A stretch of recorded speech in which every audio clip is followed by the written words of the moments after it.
জাতীয় নাগরিক পার্টির এনসিপির মার্কা সাপ্লাই হতে হবে, অন্য কোনো অপশন নেই বলে জানিয়েছেন দলটির উত্তরাঞ্চলের মুখ্য সংগঠক সার্জিস আলম। 23 সেপ্টেম্বর মঙ্গলবার বিকেলে সামাজিক যোগাযোগ মাধ্যম ফেসবুকে দেওয়া এক পোস্টে এ মন্তব্য করেন তিনি। সার্জিস আলম লেখেন, নির্বাচন কমিশন সচিব বলেছেন মার্কার তালিকায় শাপলা নেই, তাই এনসিপি শাপলা প্রতীক পাচ্ছে না। তার মানে কোনো আইনগত বাধা নয়, বরং তালিকায় না থাকার কারণে তারা এনসিপিকে শাপলা প্রতীক দিতে পারছে না। যেদিন এনসিপি প্রথম নিবন্ধনের জন্য আবেদন করে সেদিনই স্পষ্টভাবে জানিয়ে দিয়েছিল এনসিপি শাপলা মার্কা চায়।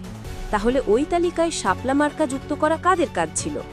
এতদিন কি তারা নির্বাচন কমিশনে বসে বসে নাটক দেখেছে, নাকি স্বাধীন প্রতিষ্ঠানে বসে অন্য কোনো প্রতিষ্ঠান, দল বা এজেন্সির কথা মতো উঠবস করেছে?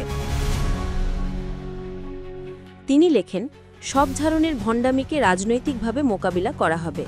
যেহেতু কোনো আইনগত বাধা নেই, তাই এনসিপির মার্কা শাপলাই হতে হবে, অন্য কোনো অপশন নাই। সার্জিস হুঁশিয়ারি দিয়ে লেখেন, না হলে কোন নির্বাচন কিভাবে হয় আর কে কিভাবে ক্ষমতায় গিয়ে মধু খাবার স্বপ্ন দেখে সেটা আমরাও দেখে নেব।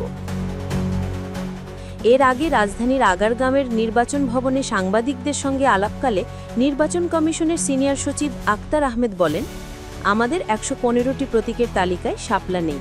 নিয়ম অনুযায়ী রাজনৈতিক দলকে নির্ধারিত তালিকার ভেতর থেকেই প্রতীক নিতে হয়, তাই এনসিপিকে অন্য কোনো প্রতীক বেছে নিতে হবে। সচিব আরও বলেন, এনসিপি প্রতীক চেয়ে আবেদন করেছে, কিন্তু তালিকায় শাপলা প্রতীক না থাকায় আমরা তাদের জানিয়েছি বিকল্প প্রস্তাব পাঠাতে। নিষ্পত্তি হবে ইসি ও দলের সম্মতিতে।